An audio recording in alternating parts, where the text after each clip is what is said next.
Hey guys, welcome back to the video. And Abhishek Kumar Upadhyay ji जानना चाहते हैं एसबीआई ब्लू चिप फंड के बारे में। क्या इसके अंदर में जो लोग पहले से एसआईपी कर रहे हैं वो कंटिन्यू रखें या नया इन्वेस्टमेंट एसआईपी इसके अंदर में कर सकते हैं।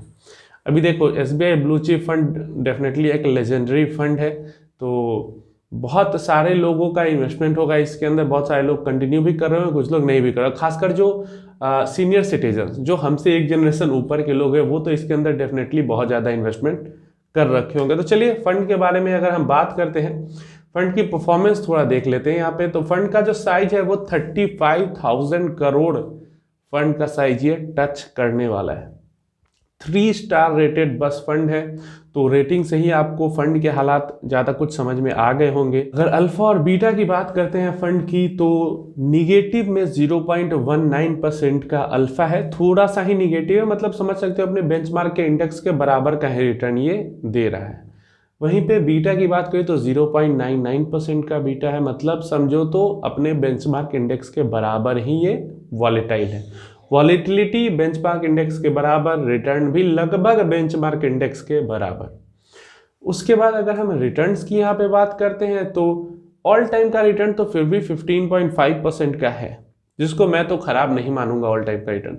लेकिन जब हम 5 सालों के टाइम पीरियड की बात करते हैं तो ये एक एक्टिवली मैनेज्ड फंड है। और सेंसेक्स इंडेक्स फंड क्या है? एक इंडेक्स फंड है, तो वो भी पिछले 5 सालों में 12 से 13% का रिटर्न दे रहा है, और ये फंड भी 12% का रिटर्न दे रही है। एज ए कैटेगरी मैंने देखो, large cap actively managed large cap mutual fund की एज ए कैटेगरी ही मुझे इसी कारण से पसंद नहीं है, क्योंकि इस जो कैटेगरी है उसका एवरेज रिटर्न ही 11 से 12% का है। मतलब आप जितने भी लार्ज कैप फंड है उन सब में भी इन्वेस्ट करते तो एवरेजली आपका 11 से 12% ही रिटर्न बन पाता साल का पिछले 5 सालों में। और ये फंड 31वें नंबर पे है अपने रैंक में, अपनी कैटेगरी में रैंक इसका 31वां नंबर का है, जो कि बहुत खराब है। अगेन पिछले 3 साल की बात करते हैं, 16.9% का इस फंड का रिटर्न था एंड 15.7% का कैटेगरी का एवरेज रिटर्न यहाँ पे निकल के आता है।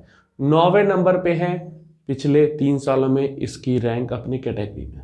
पिछले 1 साल की बात करते हैं, 2.7% का, और जो रैंक विद इन कैटेगरी है वो 35 नंबर पे है इसकी। तो अगेन अल्फा से ही हमें पता चल गया था कि समवट ये इंडेक्स के बराबर का ही रिटर्न दे पा रहा है। एंड यहाँ रिटर्न्स भी देख के हमें वही लग रहा है कि समवट एकदम इंडेक्स के बराबर का ही ये रिटर्न दे पा रही। तो कई सारे ऐसे लार्ज कैप कैटेगरी में भी म्यूचुअल फंड्स हैं जो इससे काफ़ी बेहतर परफॉर्म कर रहे हैं, तो वहाँ पे देखा जा सकता है। अगर इस फंड की बात करें तो इस फंड से मुझे कोई उम्मीद फ्यूचर में नहीं लग रही, क्योंकि 5 सालों में भी खराब है परफॉर्मेंस, 3 सालों में कुछ सुधरी भी तो भी टॉप 10 के लास्ट पोजीशन में ही रह पाई, और फिर पिछले 1 साल में खराब हो ही चुकी है। मतलब खराब होती है तो ऐसी होती है कि रैंक विद इन कैटेगरी इसकी टॉप 30 के अंदर में भी नहीं आ पाती। तो हालात कुछ सही नहीं लग रहे इस फंड के। अगर एक्सपेंस रेशियो की बात करते हैं तो मैंने कल भी वीडियो में बताया था कि SBI as a category, SBI mutual fund की कैटेगरी जो है वो सारे ही फंड्स एसबीआई के एक्सपेंस रेशियो कुछ ज़्यादा ही रहते हैं। तो यहाँ भी एक्सपेंस रेशियो हमें 0.91% का देख, एक actively managed large cap mutual fund के लिए 0.91% का एक्सपेंस रेशियो मुझे तो बहुत महंगा लगता है। तो डेफिनेटली जो भी लोग इसके अंदर में एसआईपी कर रहे हैं, इन माय ओपिनियन अगर मेरी एसआईपी इसके अंदर चलती रहती तो मैं डेफिनेटली एग्जिट कर लेता। मैं तो एक लार्ज कैप एक्टिवली मैनेज के अंदर में एसआईपी करता ही नहीं, अगर कर भी रहा होता तो इसके अंदर से एग्जिट कर लेता, जो इसकी परफॉर्मेंस है वो देखकर। दूसरा, नया इन्वेस्टमेंट अगर मुझे करना हो तो डेफिनेटली मैं एक लार्ज कैप म्यूचुअल फंड के अंदर में एक्टिवली मैनेज नहीं करूंगा, उसके जगह index fund, Sensex index fund में इन्वेस्टमेंट कर लूंगा। क्योंकि कई सारे रिसर्चेस रिपोर्ट्स में भी ये पता चला है, इवन लेटेस्ट आईएमसी ने भी रिसर्च करा था, रिपोर्ट पब्लिश किया था कि 80% लगभग, अगर मान लो 100 large cap actively managed mutual fund है तो 100 में से 80 म्यूचुअल फंड्स अपने बेंचमार्क इंडेक्स को बीट नहीं कर पाते हैं।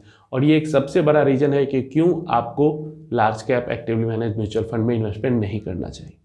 तो बहुत बड़ा ये रीजन है, ये बढ़िया रिटर्न नहीं दे पाते हैं। इन शॉर्ट, जो 10% 20% म्यूचुअल फंड्स है लार्ज कैप कैटेगरी में, वही बढ़िया रिटर्न्स दे पाती हैं।